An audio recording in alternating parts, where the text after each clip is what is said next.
How did you get to New York City? We left Ukraine when the war started in 2014. My husband was a publisher. His publishing house was number 3 in the country. And the government didn't want him to be there, to stay there, because they didn't want to have free press. So we left 3 months before the Revolution of Dignity started. And my husband is American. He was born and grew up in Brooklyn. So his family is here. And New York was very close to Kyiv, only 10 hours flight, direct flight. So it was obvious decision. Had you ever been here before when you moved here? Were you familiar with New York City? I was 28, and it was my birthday present to myself to come here to celebrate. And I was impressed that here in New York, being 28, you're a baby. You're just like your life just started. In Ukraine, if you're single at 28, that's it. There is like a very little chance to get married and have a family. It's not like that anymore. I'm very happy for that, actually. But when I was young, it was a big deal, especially for my family. So I came here, I spent 10 days, I walked around, I didn't have a lot of money, but I walked for 10 days every day, by like hours, just around New York. What did you make of the city when you got here? What do you remember about parties? I came to celebrate. I had friends here. And one of my friends, actually, she got a 3 months internship in one of the biggest Wall Street banks. I didn't see her. She worked hard.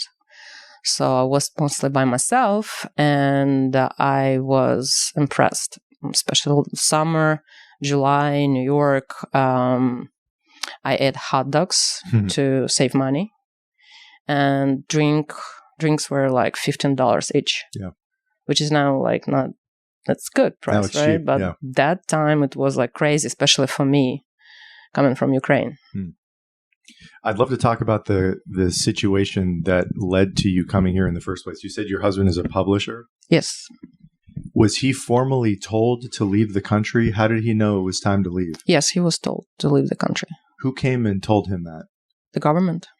They said it's, first of all, they started arresting politicians, and they started pushing businesses to take them over. And he was told that it's better for you to leave or to sell your business to us for the price we say. And he sold his business to one of the politicians, and that politician became a president. And after that, we left. Is that a common story for people? You said this was 2014? Yes. Did that happen to many people who were in the publishing world? Was that a fairly common phenomenon? Yes. What was triggering that response from the government? Yanukovych was politician Russians wanted to control, and he had agreement with them. And the whole government that took over the country, and they started to control it, and they wanted a dictatorship the same way as Russia is. But Ukrainians are different. They started the Revolution of Dignity, and from there, the war started. February 2014.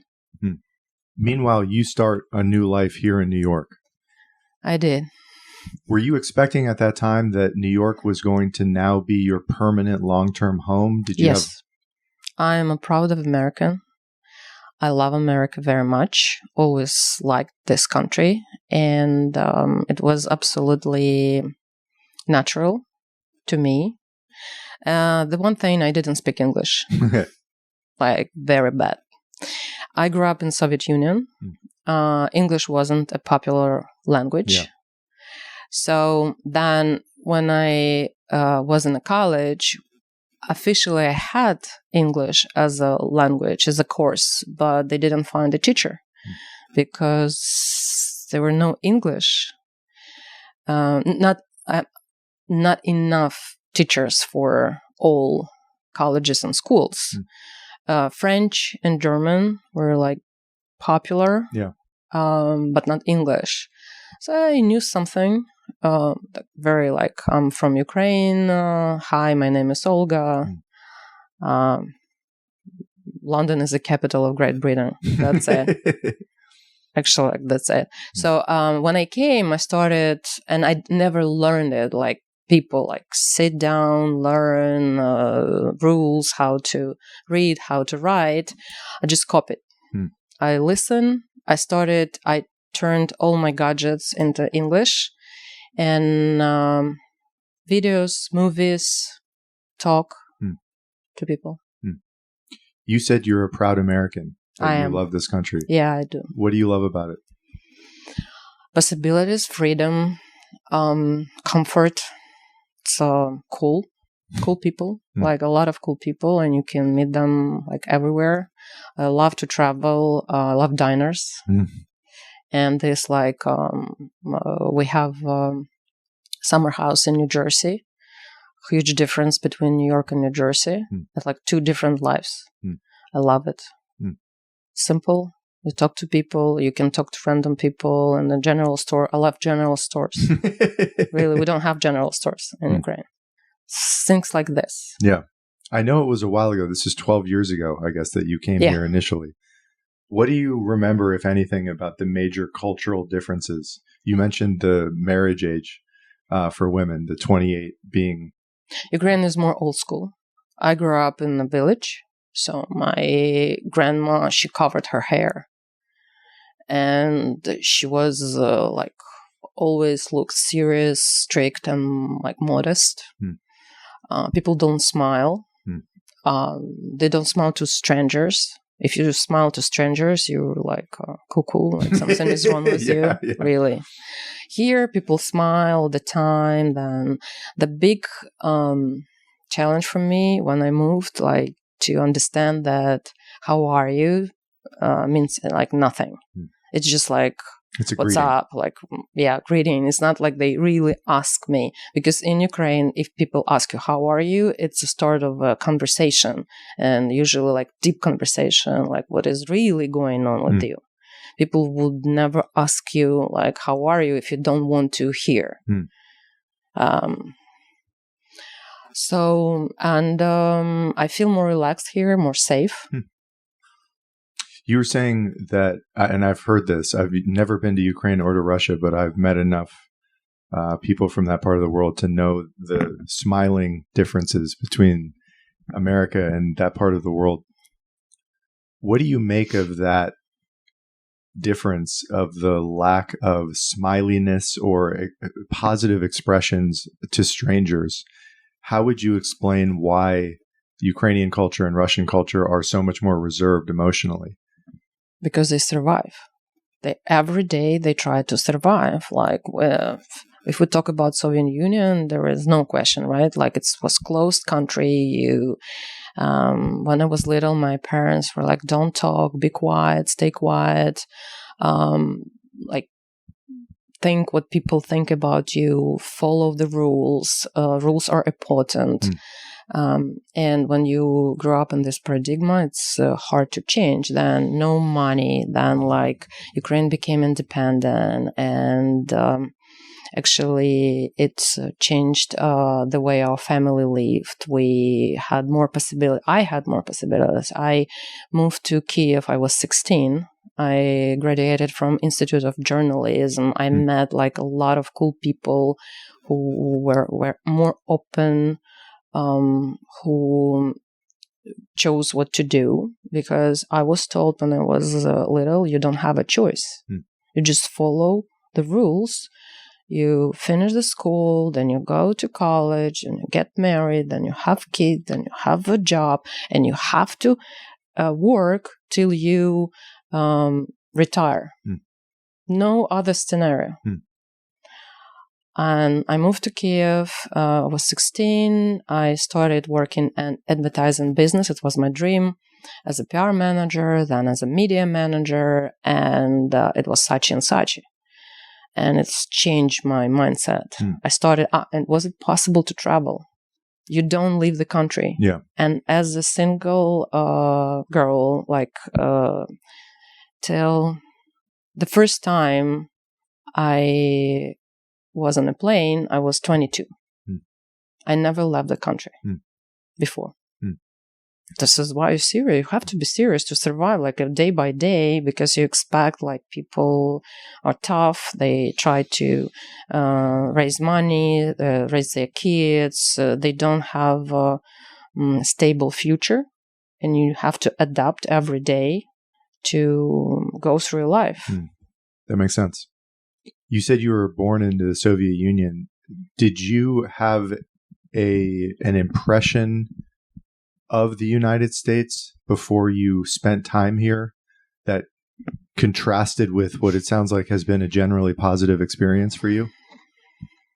I knew a little about states, Barbie, Levi's, bubblegums, but Coca-Cola, but I saw it in the magazines. I never had it. My first Levi's, it was like a big deal. My aunt brought me from Europe. It was like so cool. Sneakers, all the thing, music. But it all came after Ukraine became independent. Yeah. Not before. Yeah. Everything was closed. Nothing. Yeah. Before then, had you been educated that America was evil? No, not in Ukraine. In the Soviet Union, though? No. When I was teenager, no. I don't hear that. I heard about the Cold War, yes, but not like, oh, they're evil, they're going to destroy us. No. We were busy with our surviving problems, yes. Yeah. I'd love to move the time up to 2022. Were you in New York in early 2022 when the war started? The invasion, yes. The invasion. Yes. For my family, the war started in 2014 because my cousins, they joined the Ukrainian army. They were there. We participated. And the invasion, my parents were here. My parents come every winter because it's easier to be here and with us. So they were here. And I remember that morning, my mom said the war started. They invaded Ukraine, and my brother packed his backpack, and in a few hours after the invasion, he left the house. And my parents were, I don't know, they wouldn't say no to him, but they were shocked, even more than shocked. So I had 4 kids by then, and we discussed it, and I have a Ukrainian flag outside of the house. So I took the flag, and me and my father and my older niece, we went to the Russian embassy. We had a hope that it's just for a few weeks and they will stop. And the whole world should stop them. Like, it's not real. So we went to the Russian embassy, and thousands of Ukrainians were there. So, and then we started walking to the UN, and my father fell on the street. I took him to the emergency, and I spent 1 week in the emergency. Yeah, he had a surgery. It was too much for him. Heart nightmare. So This is how the invasion started for me. In retrospect, were you shocked that this had occurred? Yes. Why? It was brutal. The way they did it, it was brutal. They started just brutally bombed civilians and kill people just non-stop for hours. It was panic. My sister-in-law and her kids run to Poland, and they were refugees for a year and a half. Almost all my family, women and kids, left. They all came back after 2 years. For an American audience that is aware of what's happening to some degree, but has not been following the war day to day, like I imagine you and your family have been. Yes. What is important to remember about, especially the early invasion? You talked about the brutality that occurred. What's important to know about the way in which the war was started and how many civilians were immediately affected by overt killing of innocent people? First of all, Russia invaded Ukraine. Russia started the war. Ukraine didn't want to, wasn't ready, but they were shocked. But the unity, what I impressed about my nation is the way they unite and the way they bravely started defending their country, their families. There were no fear. My brother was one of thousands who came as civilian. He's a civilian. He's not. He didn't have experience. So they came 2,000, 3,000 men, and there were trucks with weapons. They took their weapons. They had no idea what to do. They were united, and they just started. And my hometown was 50 kilometers from the front line. So it was so close. It's 30 minutes drive.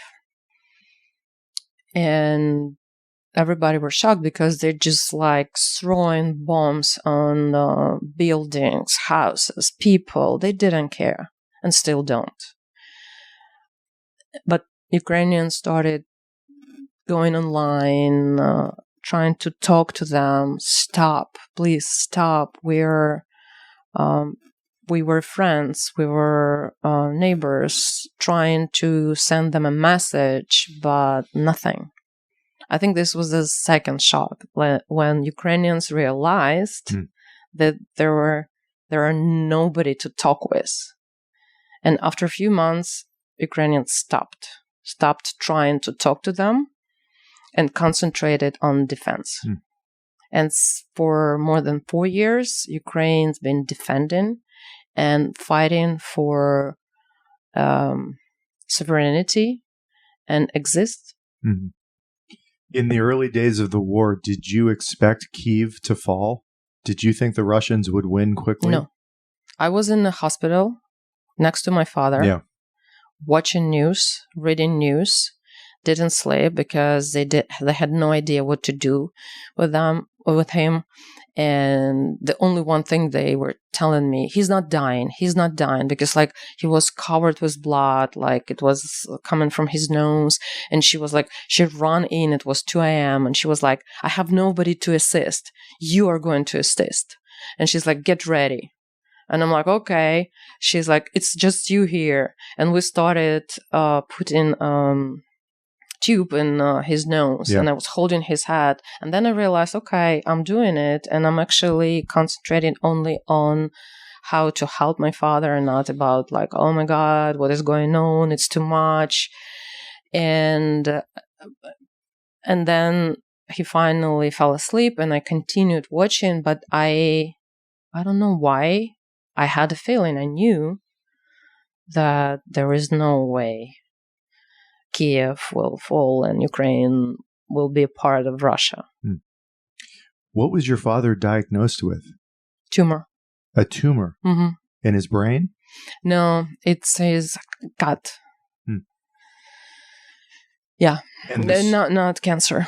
The stress of the situation exacerbated the problem and made that he worse? had this problem. It's not a cancer, but he had something, and it was in his system for a while, but the stress it was too much for him. I'm sitting here with your book next to me, and I would love to talk about how it started, when you started taking photographs of the invasion, of the war. Why? They're not mine photographs. I'm a publisher. So my husband started American-Ukraine Committee in 2024. We see a niche, to officially represent Ukraine in Congress. Political Action Committee. I joined the committee last year as head of communications, PR, and I decided I was thinking for a year, like how I can show Americans the war in a way they will watch, like without, I don't want it like news. You can scroll, newspaper you can put aside, but like New Yorkers, they love exhibitions. They're very like in galleries, Tribeca, Soho, and I want those people to come, see, and think and choose Ukraine when the time to act comes. And I took a tactical medical course in Ukraine in 2024. I joined one of the battalion because I believe that everyone has to know how to help when something bad happens, especially when in the country where the war. So during that course, I met a woman photographer. She was a volunteer, professional photographer, also a volunteer. She followed the battalion, documenting day by day what is going on. And I'm like, okay, woman. I started talking to her, like, why? And she's like, I can't fight, but this is a minimum I can do. I follow them. I show their life. I show what is going on in the front line. I want to document as much as I can and keep it. So my course mate, also journalist, she has an agency in Kyiv. I connected to her and I'm like, we have to do something. Let's work on it. We brainstormed and she's like, let's start with an exhibition and we call it Through Her Eyes. And we'll show the war through women's eyes because women became a big part of this war. 70,000 women officially joined the army as soldiers, as volunteers, as doctors, and this is a good idea.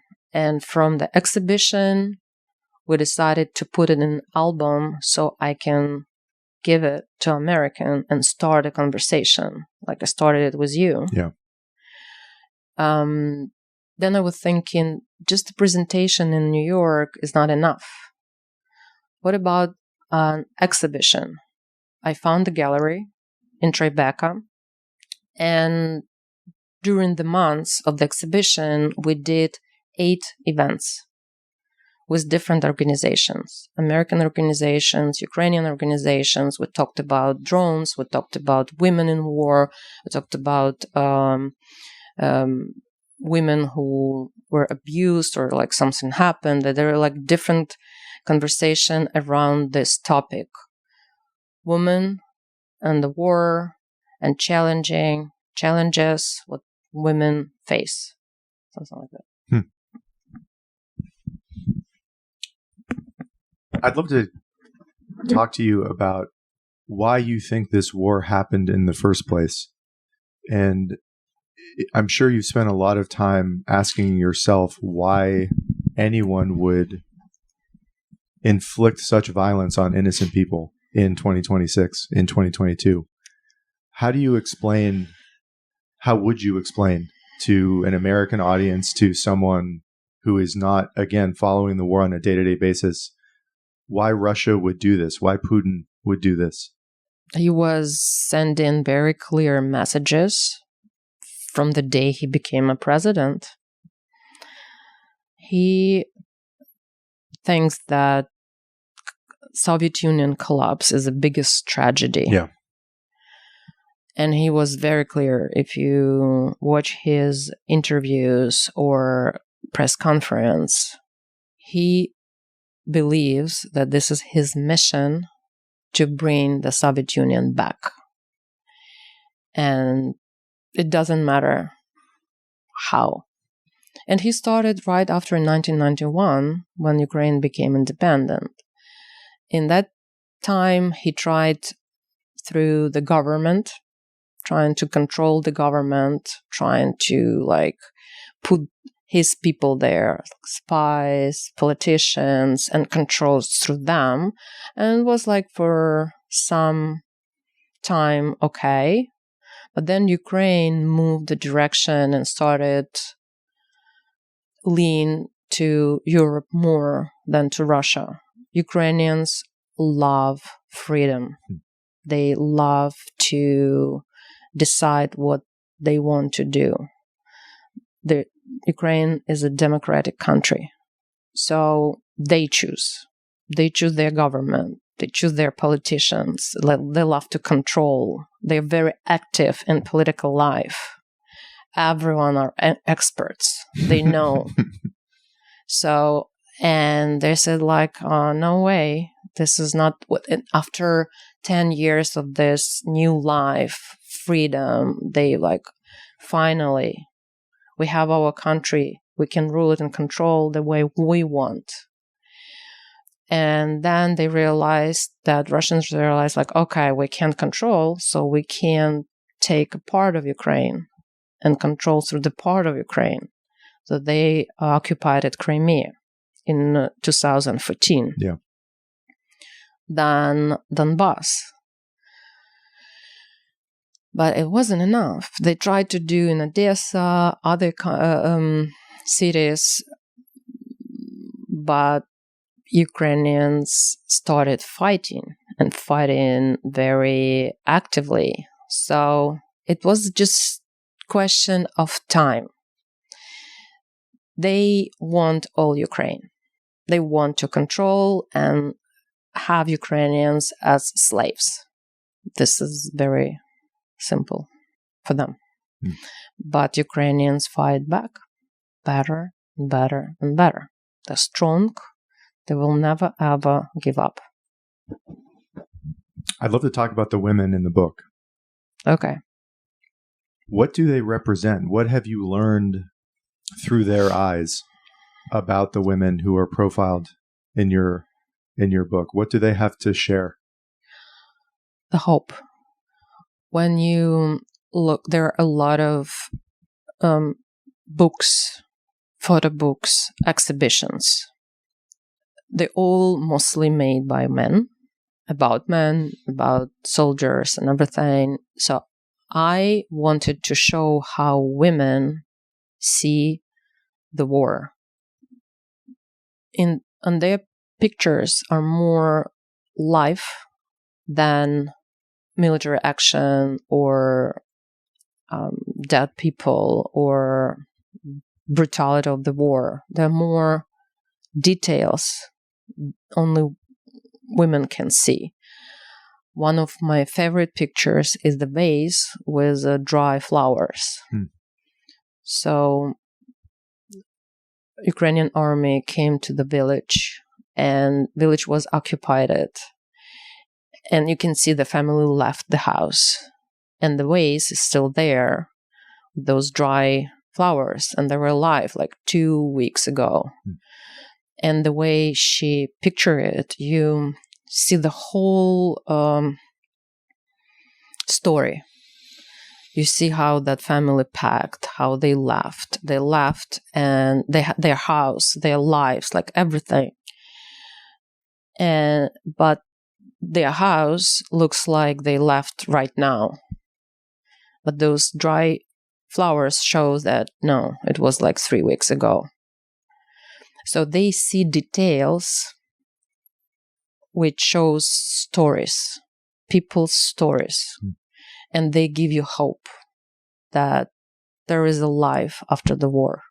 This is what I like about their pictures. Is there anything else you are hoping through these conversations and through these presentations that Americans will learn, will hear, will see from the work that you do? What else are you hoping to share with the book and a message for Americans? My message is Ukraine is not a victim. Ukrainians be fighting. This is a strong democratic country. We have the same values. We fight for the same values. This album and exhibition is a reminder for Americans that we have the same democratic values. Both our countries been fighting for this for years, and Ukraine is very strong, united, democratic country. When they see those pictures, when they see the exhibition and album, I want them to take Ukrainian side when the time to act comes. For me, it's when you vote, when you tell your politicians, I support Ukraine, I choose Ukraine, I believe in Ukraine, and I want Ukraine win. How do you hope that Americans, politicians, and Americans will help? Is it mostly through money and arms? How are you hoping that Americans will respond to assist in that objective, in that goal? First of all, when America is like very democratic country and it's all about statistic. How many Americans support Ukraine? So, for example, on our site, Ukraine.org, we installed a tool. It takes less than a minute to contact your congressman. And this is what I love about this country. You are so close to like any politician.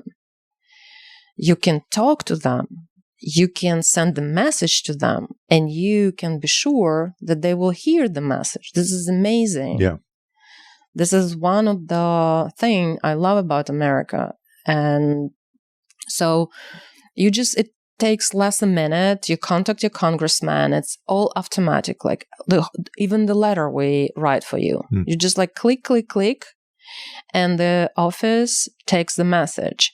They analyze it. They have percentage, and Pennsylvania 40%, Alabama 15%, something like that. But then in the whole picture, you see the percent which is matter, and still the American support is high in for Ukraine still, and I want the support to be continued. Like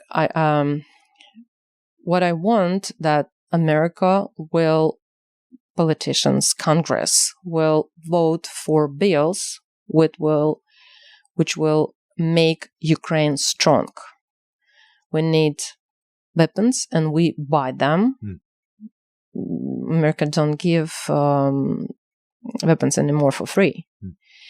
Secondly, sanctions on Russia. 2 things. You talked about hope earlier. Mm-hmm. How is your hope these days? What do you hope for? What would you view as an acceptable outcome in the next 1 to 2 years?